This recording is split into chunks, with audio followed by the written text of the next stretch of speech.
You are listening to Be Amplified, the podcast with Brie and Thais, episode number 31. Hey Amplifiers, welcome to Be Amplified, the podcast. My name is Thais. And I'm Brie Seeley. We are the co-founders of the Amplify Collective, A movement aimed at radically disrupting how purpose-driven women connect and operate in the world. because we believe it's not just what you do, but who you are that matters. Each week, join us for messages and interviews that will leave you feeling amplified and ready to change the world. Let's do this.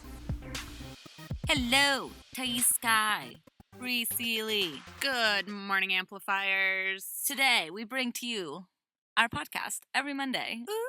Because this is what we love to do. We love to talk, and we love to talk on our mics. You love to talk. And then we just share our thoughts, and we have a lot of good thoughts. There's been a lot of things percolating in my spirit in the past, since we've picked up since our last podcast episode. It's been 2 months. Yeah, there's been a lot going on in my heart, a lot of shifts, a lot of openings. Brie and I were just talking about it over lunch. Just mind being opened to possibilities of what it looks like to just step into your more authentic self and step Your into more amplified self. yeah, your more amplified self and to really be grounded and intentional and mindful and open. And so we thought we would start off this podcast interview with Emily Ellyn, who is amazing.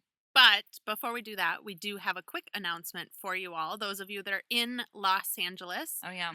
we have an event coming up in a few weeks, and we would love to squeeze your face and give you a hug Squeeze and your face. show you how much we enjoy having you in our community. So if you are free on the evening of February 9th, we will be at Sweaty Betty in Santa Monica. Tickets are on sale now.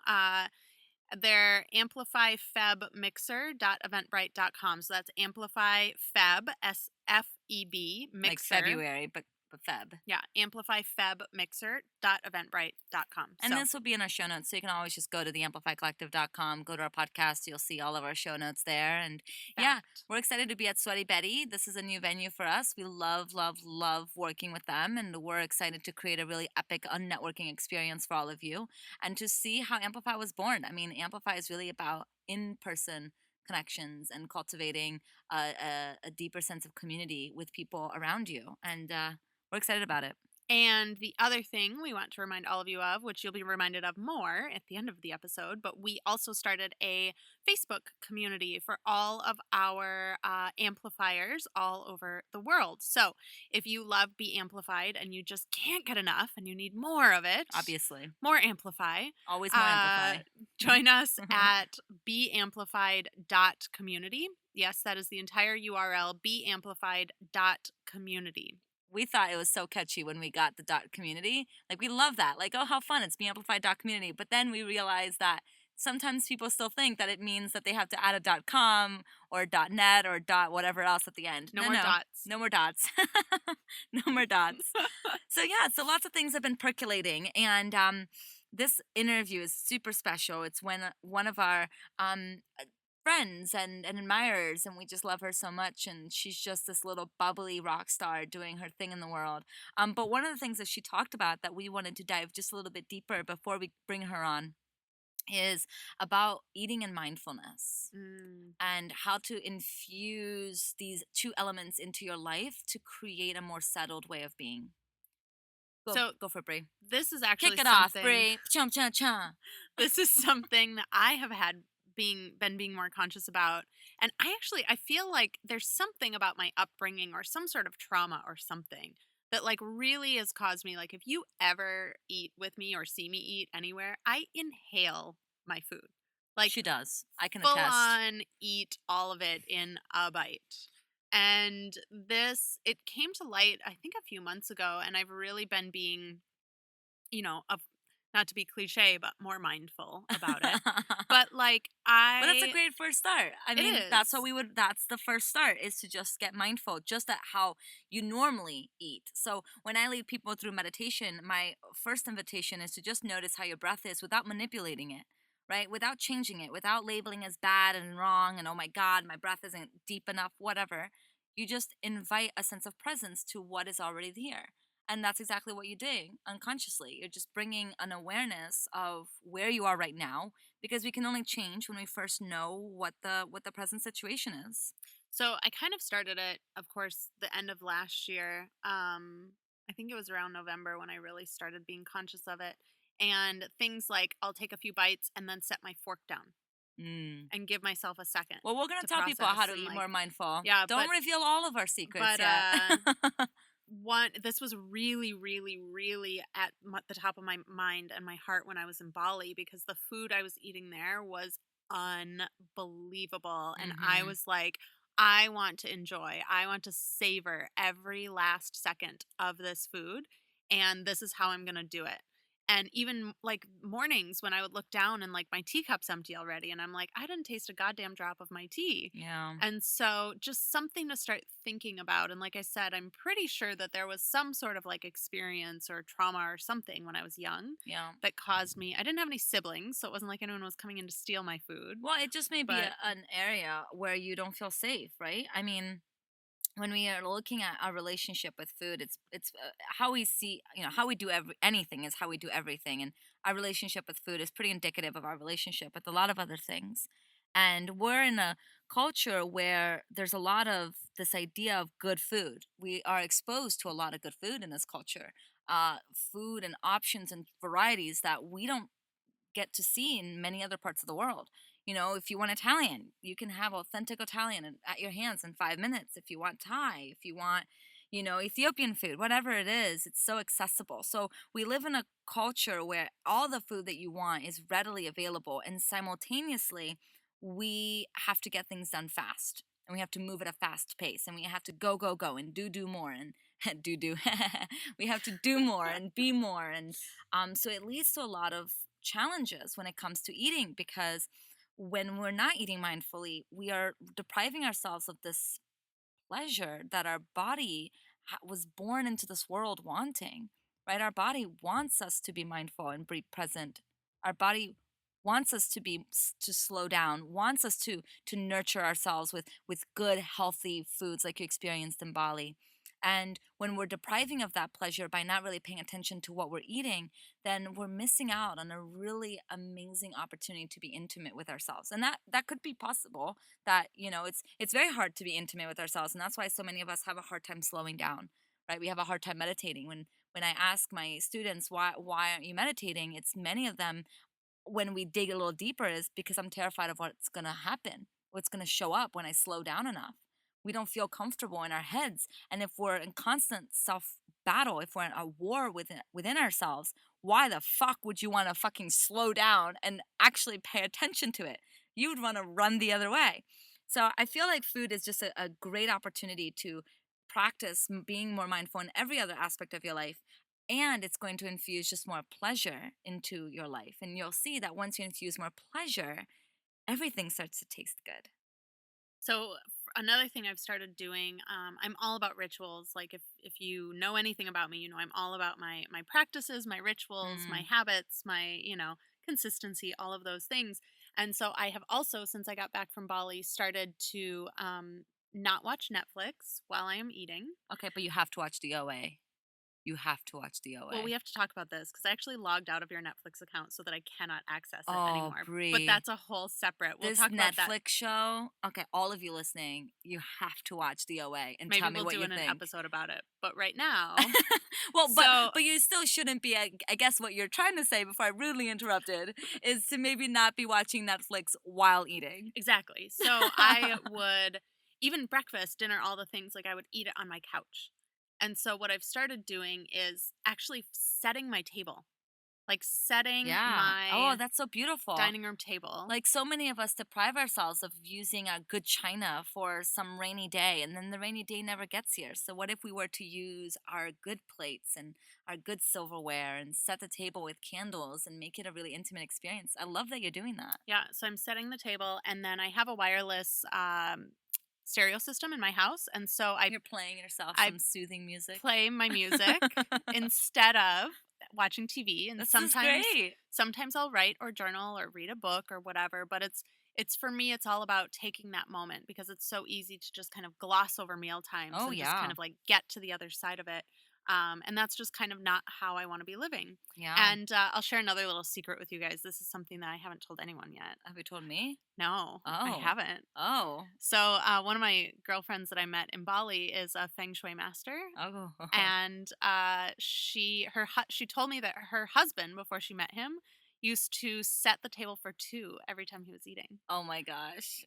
And he met her not long after that. So I'm like, it worked for Of course Ken. that's what you're It doing. worked for Ken. Of course that's what you're So, doing. so I'm having fun playing with all sorts of things in terms of Hashtag like life of a mindfulness. single woman in Los Angeles. Hey, dude, I fucking tried everything. Like, That's the best really? thing I've ever heard. This is pretty minimal compared to like So I will say, to set a little context too for you guys listening about mindful eating. So my history, for those of you who may not know, is from a place of um emotional eating and very severe emotional eating. Back in college, I started binging, and I didn't understand why I was binging, but I was surrounded myself with people who were, women who were in the dieting plate, which, come on, let's be real, is most college women, feeling insecure with their body. So we would go to the gym, and I remember going to the gym for like 3 hours and being on that fucking elliptical for 3 hours and I calculated the calories I had to burn in order to lose weight. But because I was depriving myself so much, I would binge. And the binging, for those of you who may experience emotional eating, you know this. It's not a conscious decision. It's not like, oh, I'm going to eat all of this and it's going to be delicious. No, it's a primal, instinctual, deep in your body. Like fire to consume this as quick, like to inhale it as quickly as possible, because something bad is going to happen unless you put as much food in your body as physically possible. So I would consume easily like 10,000 calories in a meal, and I would calculate it out afterwards with my logical brain, calculate how many calories I think I consumed. I would put it in my journal, and then I would starve myself for the next 4 days to compensate. So that's how I didn't gain weight for a very long time, is I calculated my calorie intake and I would starve myself. And then I remember, if let's say I had a binge Sunday night and Monday, of course, I wasn't going to eat, because the way I thought about it is my body has enough calories. You know what I mean? Like, it's good. It has 10,000 calories to burn through. But then let's say Monday around 3 p.m., I would get hungry. That starving, that place within me that was like so hungry. And I would look at myself and be like, what the fuck is wrong with you, body? Like, how the fuck are you hungry? Like, you just consumed 3, 4, 5 meals worth in one meal. You can't be hungry. And so that was when I started this pattern of distrust with my physical urges, distrust of when I was hungry, distrust of when I was full. I would eat beyond my means. So I disassociated myself from my body for a very long time. I just didn't trust the urges that I had.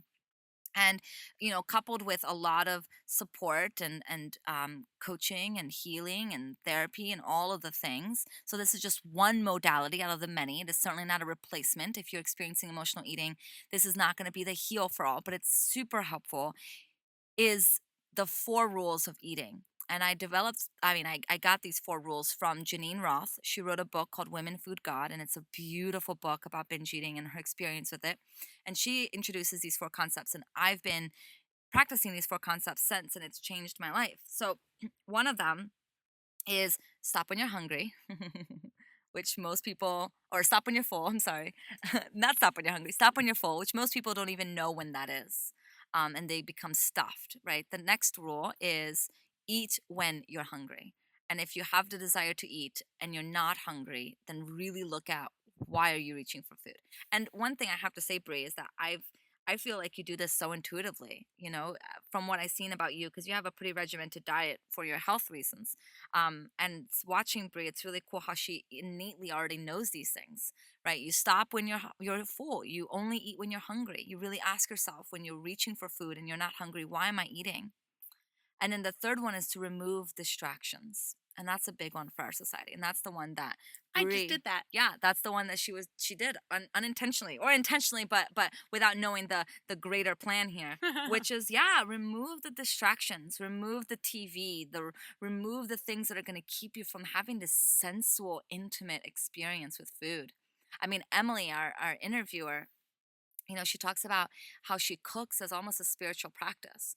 And so if you can imagine, the food that was prepared on your plate is a spiritual practice by the universe or by God. It's like it came from all over the world. Like an animal gave up its life for you to sustain you, to nourish your body, and you're depriving of that elegance of the system of life by not being mindful of what you're eating. This is another thing I forgot to include. I've been adding all these things, like, I just don't I'm not even conscious of what I've been doing. See, you're like you're just intuitively on point. I have started giving gratitude for my food before I eat it. And, Yes. I had so much stigma around the idea of praying before a meal before, because that's Yeah. quote unquote religious. And I'm not religious and I'm not praying over my food because blah, blah, blah, like all the And then stories, the right? prayer, of course, is just this archaic, like repetition that no one really believes in. So that also fueled this thing of like, no one really prays. They're just Yeah. repeating these words. They don't really mean it. So my practice has now become like I put my hands over my food and I just infuse it with so much gratitude. And not only gratitude that it's in front of me, but gratitude for every single hand that has touched it to get it in front of me. Yes. Gratitude for every, person that harvested the quinoa and harvested the fruits and the vegetables, for, the beings, the chickens and the salmon that like gave their lives for me to Yeah. eat, and like that kind of stuff. So it's usually just a quick little one, and it's still becoming a habit, so I still forget to do it, but it's something that I've Yeah, it's been something that, integrating. yeah, and it's like we don't have to be vegetarian or vegan to be conscientious of what we eat. We don't Mm. have to deprive ourselves of these things. If you feel called to be vegan and vegetarian, we completely honor that process. I was there. I was vegan vegetarian for quite some time, and I had to consciously remove myself from it because of the pain it was creating in my body. And so now I'm just very, very intentional every time I eat to take a moment to thank this being that um, gave his life for me For her. or her, yeah, or her life, and this brings a sense of gratitude and mindfulness and slowing down, and you actually get to start to taste the food. Okay, so I've mentioned three of the rules. Okay, eat when you're hungry, stop when you're full. These is something that you have to reprogram yourself, getting used to being hungry, getting used to waiting until you're hungry to eat. It's a whole reacclimation. And then the other one is to remove distractions and notice if you're standing up when you're eating. This is a big one. People will open the refrigerator and they'll eat standing in front of the refrigerator. Take a moment, put it on the fucking plate, go to sit the fuck down, pray, or at least say, thank you, Jesus. No, thank you so much for this food. And then the last kind of rule, or it's not a rule really, people, it's more like a guideline, more like an invitation. The fourth rule uh, is to chew your food. This is a good one for you, Brie. Really? Chew it. So wait, it doesn't just go straight down the No, tube? no, no. I see the way my dog eats food, right? Like they take as little bites as possible to get the food into their belly. Like he'll chew twice and then just like swallow this whole chunk of That was meat. disgusting, Well, that noise that you just made. I was trying to be graphic here. I was trying to make people understand the experience. It's like that's dogs' digestive system because their digestive system starts at their stomach, whereas the human digestive system starts in our mouths. So when our mouth is watering, it's releasing important things, shit, I don't know the technical words, that actually help break down the food. So scientific. I know, I know. It's been a while since I had to put on my nutrition hat. But when you chew food, especially carbs like rice, what you're doing is you're breaking down the components of the food that allows your body to then digest it properly. So the majority of the food that we are eating, we're not actually pulling out all the nutrients that we can be because we're not chewing it properly. So Mm, the guideline is like chew food 30 times before you swallow. I interesting. feel like that's a little too much. That seems excessive. It seems a bit excessive, but at least chew it until like don't even like chew while you're like putting your hand on your plate and like figuring out your next forkful. Like when you chew, like put your shit down and actually notice the flavors in your mouth. Like we're so busy onto the next bite, we don't even notice what's in our mouths right now. And that's already that's an intimate experience right there, right? Like knowing this yummy broccoli and the crunchiness and feeling the flavors of it, you'll find that you're gonna eat less because you're actually digesting your food properly. You're gonna notice when you're full because you're slowing down enough to listen to the feelings of your body. It's a completely different way of looking and relating to food.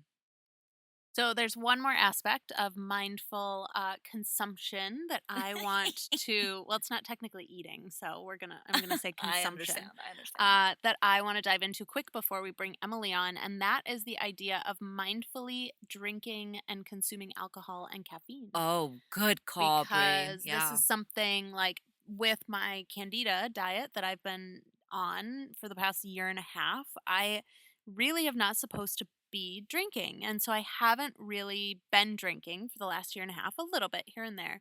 But now when I do, when I have a glass of champagne, I feel like shit in the morning. And Thais and I were having this conversation a few days ago, and she posted about it on Facebook and all sorts of stuff about this idea of not consuming alcohol. I feel like we can kind of loop caffeine in here Yeah, yeah, too. yeah. But yeah, I want to talk about mindfulness with the consumption of, these, I guess, drugs, caffeine and alcohol. Well, and the whole point is, right, to be really, really mindful of everything that you do, that you say, I mean, that's the whole point of mindfulness is to get curious with why you do certain things and really ask yourself if you're running your life by default or if you're actually pursuing things that make you feel good. And I was having this conversation with my dear friend Rachel in Seattle, and she's just this brilliant woman who had started to investigate what it could look like for her to go alcohol free. So, she's not. See, here's the thing. When we talk about going alcohol free, a lot of people immediately assume, well, I'm not an alcoholic. I don't have to do that. But we're not talking about alcoholism. We're not talking about the rampage of addiction to alcohol where you're, drinking yourself to a stupor every night. We're talking about the everyday consumer. Well, because so much, especially as women, so much has been done to like normalize this idea of like having a glass of wine at night to Yes, unwind. there's even studies that show that it's good for the heart. Well, you know why it's fucking good for the heart? Because we're stressed out motherfucker beings. And like, yeah, taking a glass of wine is gonna chill us fuck down. Which, yeah, of course, it's gonna be good for the heart. You know what else is good for the heart? Taking a walk, Meditating, meditating, doing yoga, breathing. breathing. We do normalize alcohol. It's the one drug that I feel like people question you for quitting. And so Rachel and I were talking, and she was talking about how she's been slowly and considering the possibility of going alcohol free. And uh once she said that, Brie, like I remember exactly where I was and she was texting me and it dawned on me, holy shit, I think I need to go alcohol free. And that was scary because I love my beer. I love my glass of wine. I love my wine. So for me, and this is one of the things, wine and coffee both. I learned to drink both of them in Italy. Yeah. And so for me, it's It's like a part of that. culture It's that thing. experience. It's like I used to sit down and have 4-hour dinners and a bottle of wine with friends. Yeah. And it was the experience. And we were mindfully like eating and consuming and being in our hearts and being present with one another and all those things. And so for me to have a glass of wine is kind of like reconnecting me with that aspect of myself. It's Yeah. taking me back to that place. Like Yeah. same with coffee. And now I don't really get to have either. Yeah. Yeah. So again, we're not talking about those that may be addicted to these substances. We're talking about those who consume like a regular consumer, maybe a bottle a week or a couple glasses a week. But you're starting to notice that every time you do so, you don't feel good. And that's the thing. Why are we doing things that make us not feeling good? So I will have like a glass of wine or a beer, and the next morning I wake up groggy. I wake up like feeling so dehydrated, so sick. I just don't wake up feeling my best self. And then you want me to go speak on stage and do podcasts and mentor my clients. Like, how am I supposed to show up fully for my life, especially the high energy life that Brie and I lead, if I'm feeling hungover from one glass?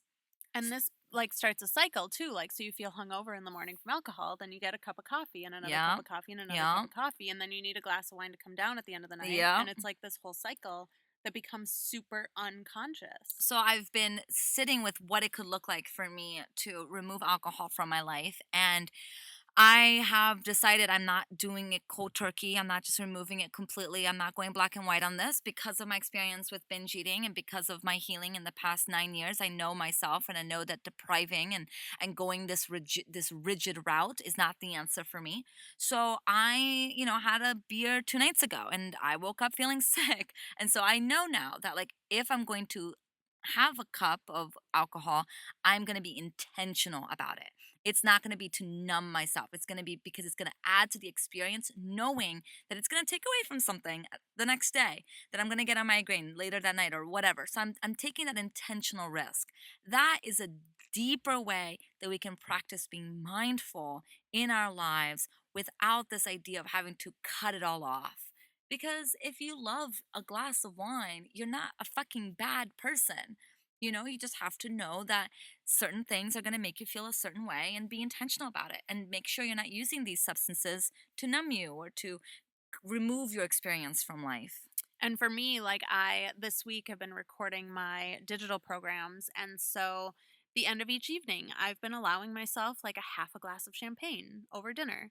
And I make sure after that that I drink either a cup of tea or a liter of water before I go to bed because it's just really important for me to wake up, not feeling like shit the next day, basically. But just something to look at Yeah, in your it's life to as start well about, questioning. yeah, I mean, like awareness is just always the first step. So, you don't have to change anything, but start getting present with it. Start seeing how you feel. Start seeing why you're doing things. Like ask questions, be inquisitive.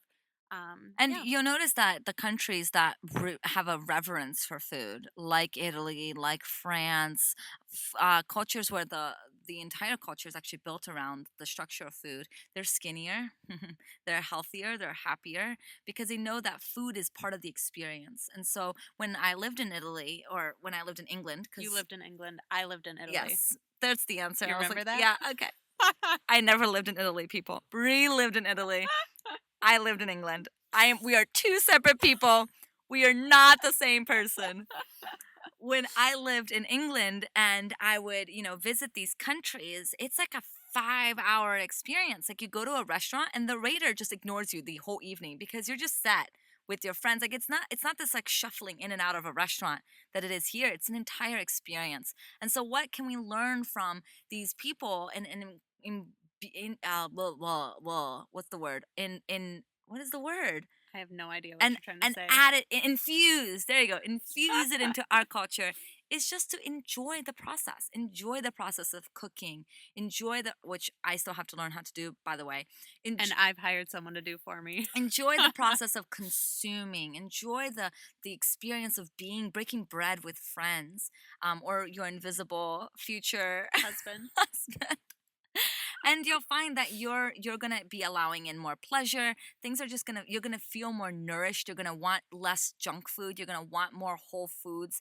The entire shift is there. It all starts with mindfulness. It is amazing how much. So, for those of you that don't know, I am off of corn, rice, wheat, and potatoes, which makes up a whole fuck ton of food. I And mean, pretty much all American food. plus coffee and alcohol. And since I got back from Bali, since I had those 2 weeks of just like actual, like such great food, like I ate raw vegan almost the entire time I was there. I have not craved corn, rice, or potatoes once since Yeah. I've been back in the States. Yeah, see, so it's not from a punishment, right? It's not from like you can't have it, so never have it because you're a bad person if you have it. It's when you infuse your life with just good food, you're naturally not gonna want shit food. I grew up on McDonald's and Taco Bell because my parents didn't know any better at the time.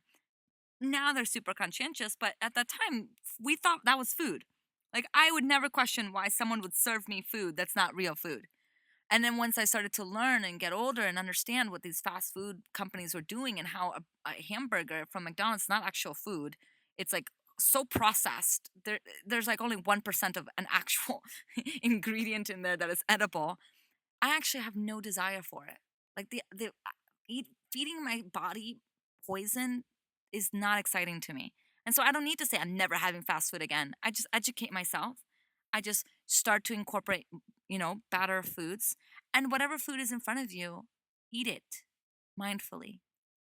It's so funny that when I went off potatoes, my mom called me up and she's like, "It's a good thing that McDonald's French fries aren't actually made of potatoes. You can still eat those That's now." amazing. That's the best thing I've ever heard. Because you know how We much love Mama Sealy. you know how much I love potatoes. I mean, she loves I potatoes. love potatoes. Yeah. So That she is was amazing. like, "Oh, you can still have McDonald's French fries." That's the best thing I've ever heard in my entire life. McDonald's right. is gonna sue us or something. Yeah. Anyway, Let's bring Miss Emily on because she is a fucking expert at this stuff. She's brilliant. She is retro rad, and she will have all sorts of things to say about these. let's topics. do it. And just a quick reminder, if you're in Los Angelino, come visit us at our upcoming mixer on February 9th at Sweaty Betty in Santa Monica. It's gonna be brilliant. All right, let's bring on Miss Emily.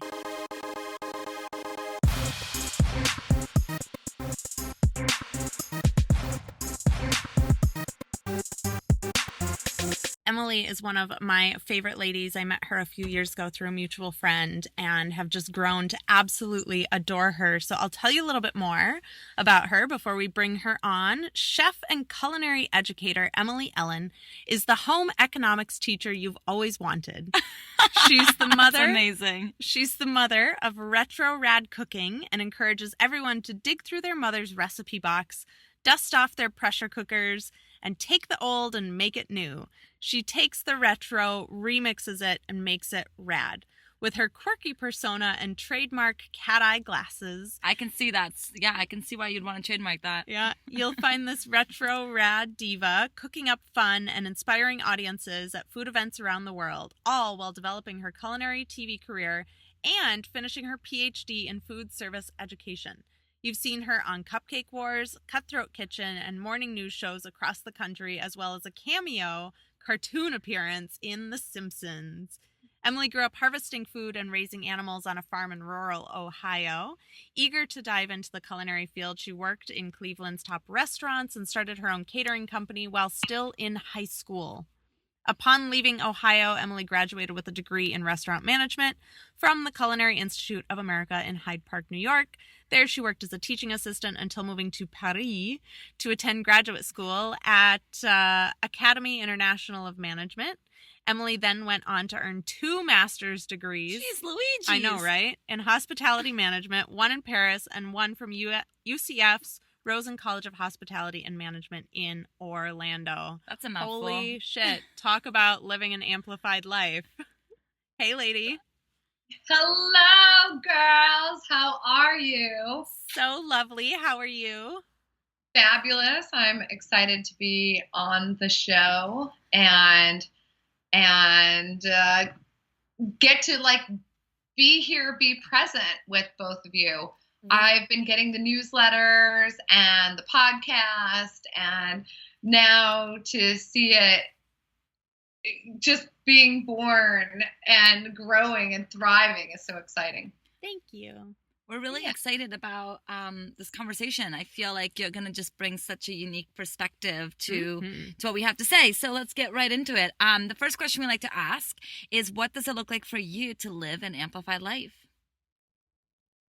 Oh, it looks like eating cheese? No. It's like cheese, right? I see the world through my rose-colored cat-eye glasses. I've always wanted to live an amplified life. Life is so short. It's just a real shame that people don't live to their full potential and just do what they love, and in the process surround themselves with people they love, and then keep supporting those people and bringing the community closer together, and meeting and introducing more positive people, and just living a wonderful life. I'm always so saddened when people say that they're not happy and they're miserable in their jobs and their family life and their and just their home life. And I just want to shake them and say, come on, what does it take? Let's do it. Let's plant a garden in your kitchen in little canning jars, and just add a little sunshine, and every day tell yourself you're beautiful, and then be beautiful and believe it. I love my amplified life, and yeah, I don't know what else to say. That's beautiful. Yeah. Yeah, I love that. And I'm curious how it all started for you, at least in terms of your commitment and obsession with food. Like, what sparked this amazing journey that you've been on, with your cooking and your desire to be this type of educator around food? Well, I I always knew there was something magical about food and the dining experience. I was really fortunate to grow up on a farm where we raised and we grew all of our food.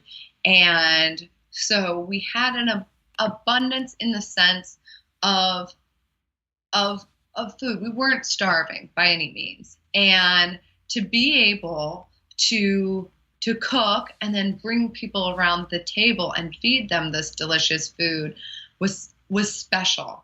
And my parents always had an open door, and our table was always full of people. And even though we had a fairly small family, it was just my sister and myself and my dad and my mom and my grandma.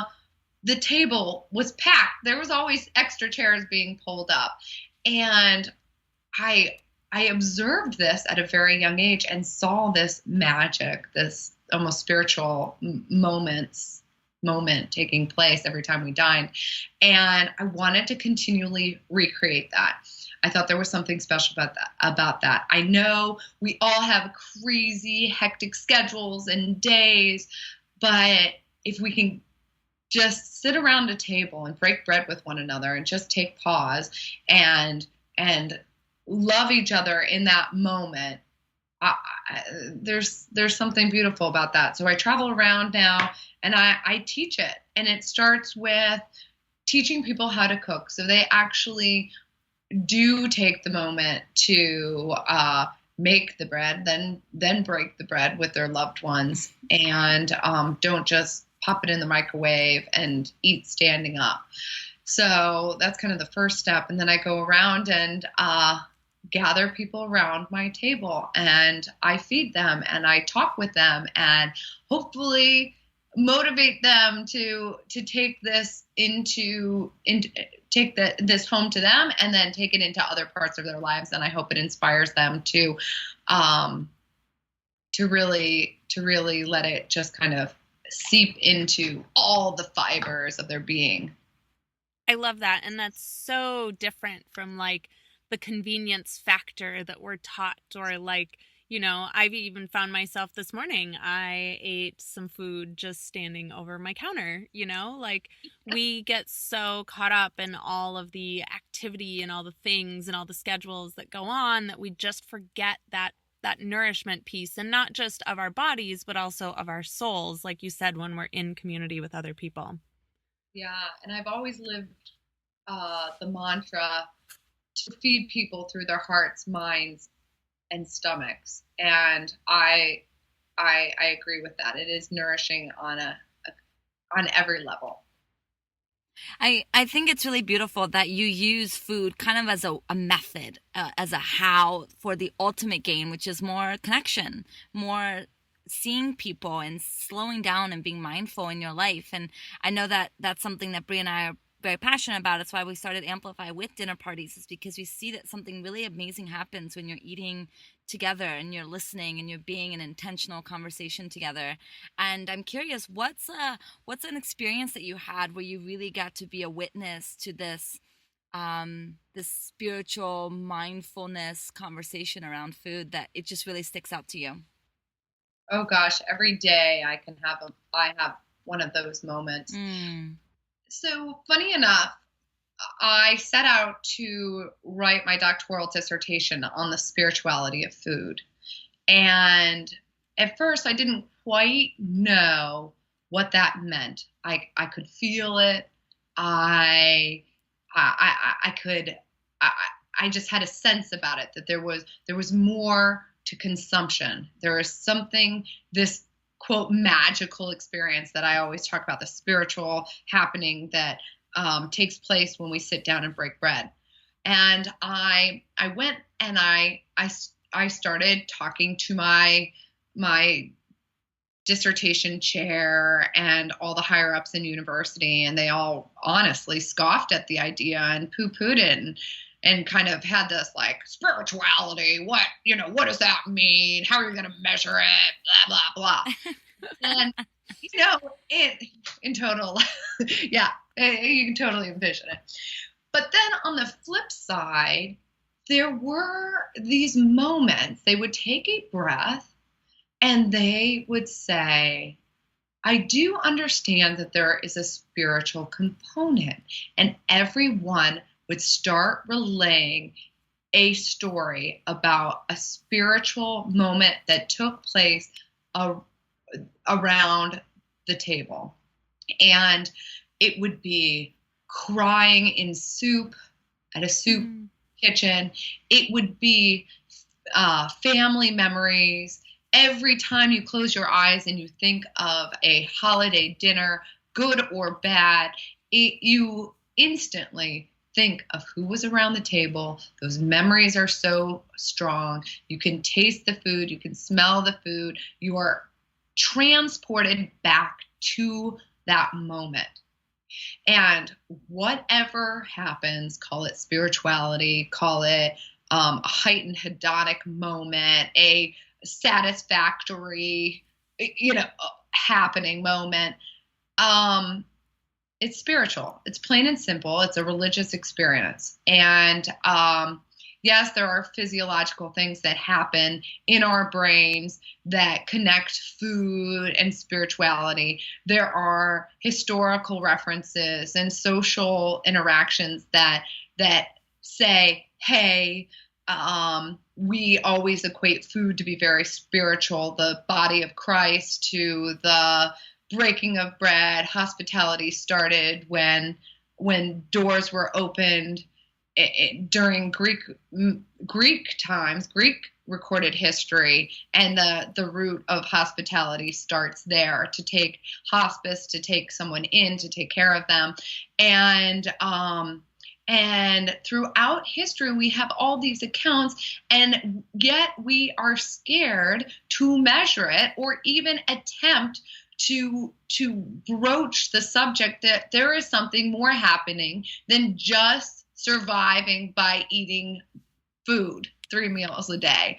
And it's really funny that academics are scared of it. Now, there are some academics in the field of nursing. I mean, we have accounts like even Patch Adams, that there is something very beautiful about giving people that spiritual touch, that moment of hospitality, spirituality, and then there are moments as well in marketing where there's almost such a deep love that we call it romance in brand identity, and so much so that people will get Harley Davidson tattooed to their arm because they are so loyal and in love with that brand.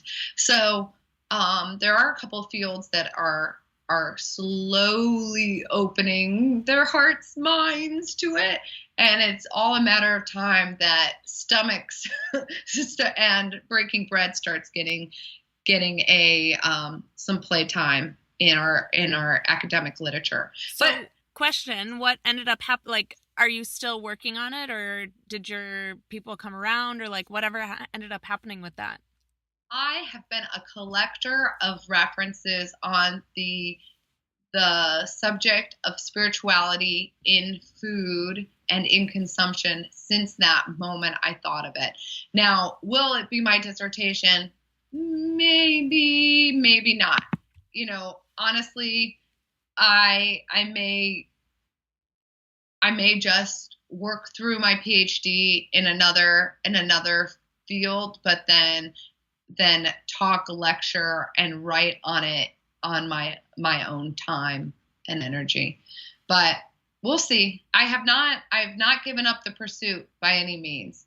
I love it. And you speak a lot about spirituality, and I'm curious, like, how do you define it? Like, what is your definition or your understanding of spirituality? I, and I'm glad you asked, because if you looked at me and my life, I am by no means a religious person. I do define myself as spiritual. I don't necessarily define my the higher being, my God, as a Christian outlook. I sometimes, when I pray or I set an intention, I will envision that beautiful Jesus depiction. But in all honesty rather, and I identify that there is a higher being. I believe that there is more out there than what we have here.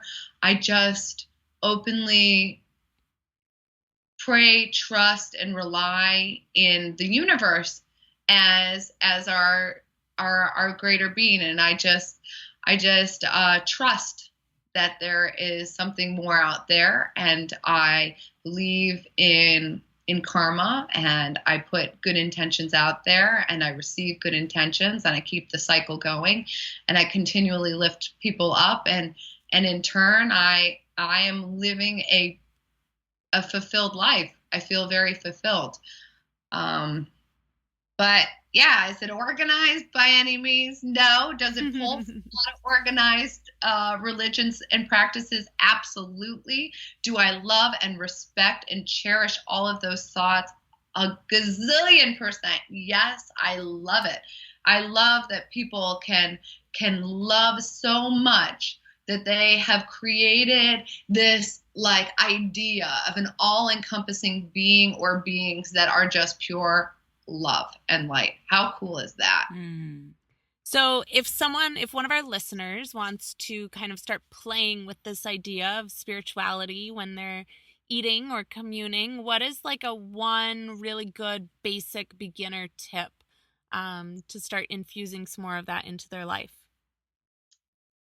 I would suggest being very present and mindful. And I'm totally guilty of this, and I know we all are, with our busy lives, our busy schedules, and all this technology that helps us, right? And we create so much chaos and confusion and so much doing that sometimes we need to be reminded that we just need to be still and in the moment.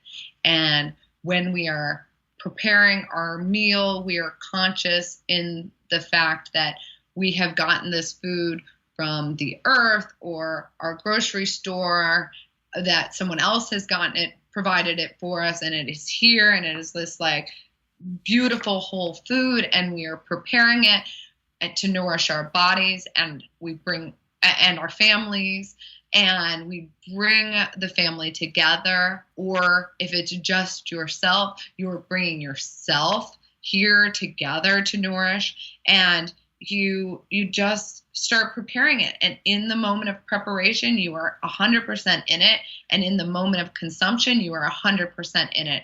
And I think that moment of prayer and giving thanks that so many organized religions do is very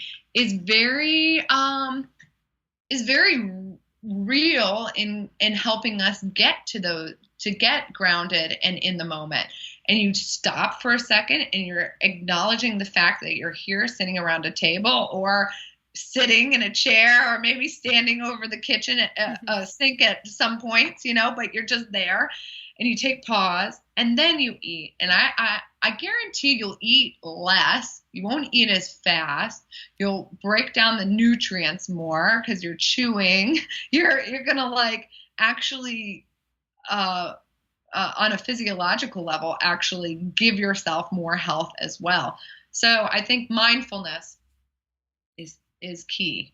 Life, like you said, life gets so hectic that it is so important to take that pause and to really, and then I start thinking too, I'm like, well, is this why I'm having so many health issues right now? Because I'm just like inhaling my food and not honoring it. And it's so interesting. Yeah. I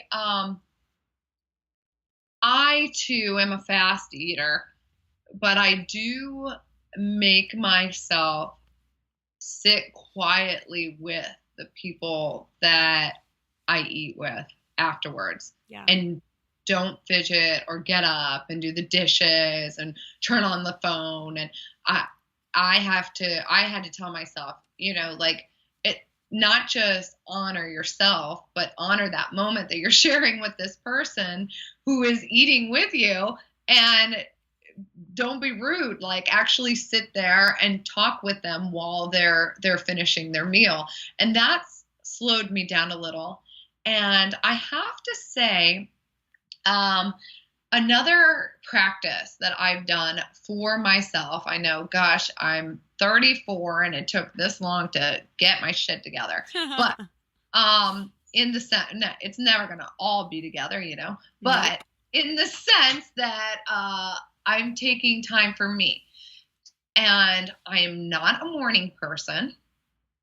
So it was very difficult at first, but I started setting my alarm at 6:30, and now I set it at 5:30 in the morning, and I give myself that time to start the day present. I love And it. it slowed me down in my eating. It has made me more conscious in my doing, in my being, in my productivity.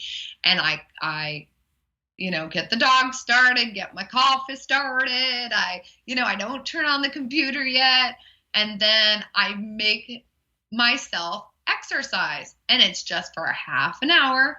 But let me tell you, it just gets me jump started.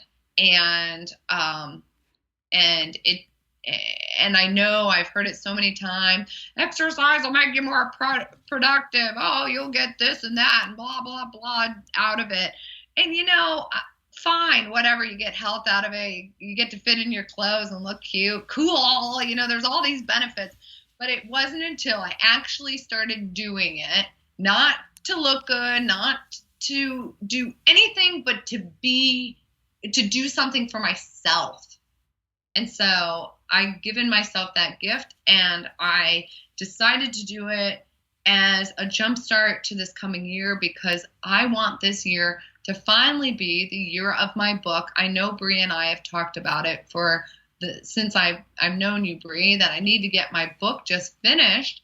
And as soon as I get that book finished, I'll have a library that will flow from me. But it wasn't until, I believe now, that I am 100% ready. I am so excited for you. I'm really, really excited for your book. I mean, this conversation of spirituality and food is something that's, really near and dear to my heart. And I know that, we were talking about eating cheese before we got on the podcast. And it's like, when you give yourself permission to eat brownies for breakfast if you want, and ice cream for dinner if you want, and remove the rules, the rigidity of how you have to eat, you'll find a natural, I know you know this, right? Like, you'll find that natural flow, the natural balance, where you'll start to notice what your body craves, and you'll start to want to eat warmer foods when it's cold outside, and cooler foods when it's warm out, hot outside. And you start to actually find the spiritual component of food. And so, I just love that you're sharing this mindfulness stuff out into the world. And I'm excited for your book, because I know it's so transformative.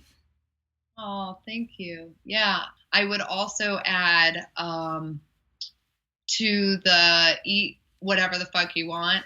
Michael Pollan, I can't talk, sorry, I choked. Michael Pollan, he has a really good saying. He says, yeah, eat whatever you want, but prepare it from scratch.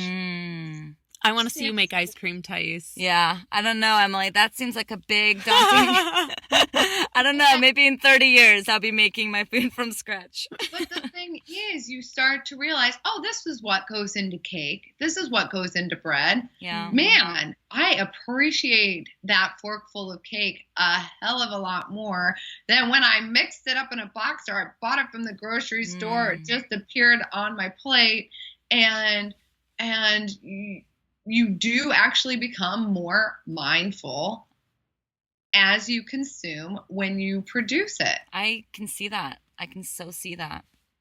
Yeah. I love it. So, well, or you work with your personal chef every once in a while. Bree, you know, that might be an opportunity.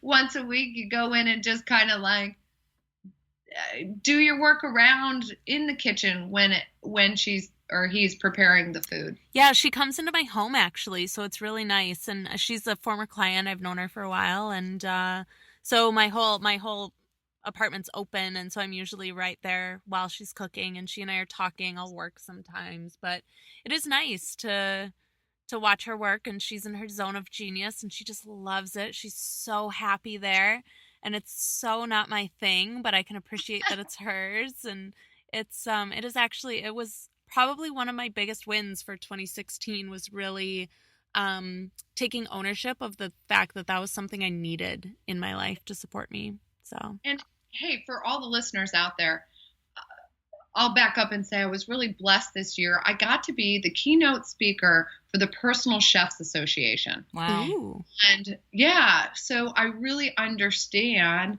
the personal chef realm. And to take it back to the listeners, so, you know, this sounds like almost a frivolous thing to have. It's for a chef that.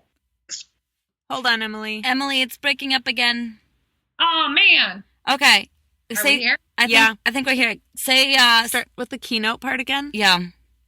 So I was really blessed this year to be invited to be the keynote speaker for the Personal Chefs Association and their big conference that they had. And it was really interesting learning about personal chefs versus private chefs, and to learn that this isn't a frivolous thing. This is actually, Brie, I totally agree with you. This was a very smart move on your part. If preparing meals isn't one of your strong point, but you want fresh and you want a really good meal, personal chefs are a cool thing to tap into. And they're not like private chefs that just cook exclusively for your family, though they could be. But personal chefs usually have quite a few clients. They go into your house, they prepare the meals, usually for a whole entire week or for a party, and they package it up for you and have all the rewarming information on it. And it's the coolest service, and it's not going to break the bank. And I learned so much about what they do and how cool the service is. And if cooking wasn't my like meditation time where I just kind of am in the kitchen and get to like bumble around and dream, then I would totally get a personal chef. I think it's such a cool thing, a resource to tap into and have. Well, Emily, I am loving this conversation, and the good news is, those of you that are listening, we are going to ask Emily even more questions, but those questions are only going to be available to our Facebook group, and so you want to make sure to join us there. If you're loving this and you want more, join us at beamplified.community. You're going to learn some really cool things about Emily, so stay tuned. And Emily, for those listeners who want to know more about you and want to connect with you, what's the best way to do that? Well, they can check me out at emilyellyn.com, my website. And of course, there's all the links to the social media. So you can follow me on Facebook and Twitter and Instagram and all of those fun places. But right now, speaking of cheese, we've been talking about we've cheese in and out of this conversation. And it's because I just sent you gals a 2017 cheese calendar. Because This year I partnered up with Frigo Cheese, the oldest Italian American cheese company, and we are literally cooking up a year-a-thon. I've been producing 4 recipes for their website every month, and then we did the calendar. So if you want instantly good cooking ideas and recipes, go to Frigo Cheese to their Facebook, and you will be pleasantly surprised with the fun, cheesy dishes that I'm cooking up. I love it. It's such a kick-ass calendar. It's so good. And her website is filled with amazing, amazing inventive recipes as well. So definitely go find her in all the places. So we'll add that to our show notes for you guys. And we have a mixer coming up on February 9th that we're really, really excited for. We don't have as many open to the public events this year. So this is a really special experience, the first mixer of the year. It's going to be really good, really, really special. We're looking at 40 to 50 women to practice networking and connecting in ways that don't suck. And we'll be at Sweaty Betty in Santa Monica. Yeah. It's going to be really fun and really good. So if you are free February 9th here in Los Angeles, come check out the event. Just go to our website, theamplifycollective.com, and it's super easy to find the events tab, and you'll get all the info there. So thank you guys so much for listening in to Be Amplified. We love you. Go join our Facebook group so you can get more access to Emily. And we'll see you guys next week.